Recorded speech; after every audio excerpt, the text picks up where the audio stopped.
तो हर हर महादेव, जय माता दी। तो हम आप सबका भाई बुलेट सिंह, क्या हाल बा भाई। तो हम फिर से एक वीडियो बना रहे हैं, आप लोग शुरू से लास्ट तक मेरा वीडियो देखिएगा। तो कल आप सभी के बीच एक न्यू अपडेट बताए थे कि अपना पावर स्टार पवन भैया का गाना आने वाला है, तो उसी के बारे में हम गाना के बारे में चर्चा करेंगे।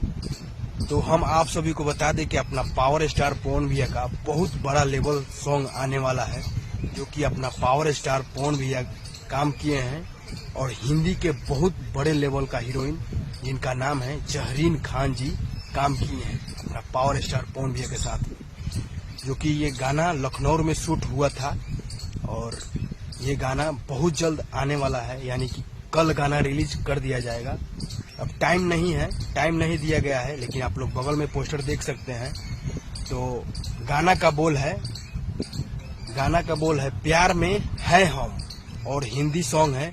ये टी सीरीज यूट्यूब चैनल से गाना आ रहा है, जो कि हिंदी के बहुत बड़ा चैनल है, उसी चैनल पे आ रहा है। आप लोग तैयार हो जाइए। ये गाना अपना पावर स्टार पवन भैया गाना गाए हैं और पायल देव जी गाना गाई हैं।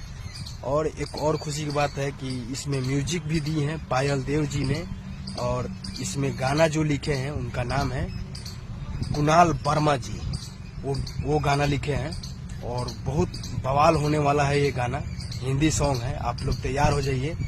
20 अगस्त को गाना रिलीज कर दिया जाएगा। अब देखिए कब बजे रिलीज किया जा रहा है, तो बताएंगे आप सभी को बीच।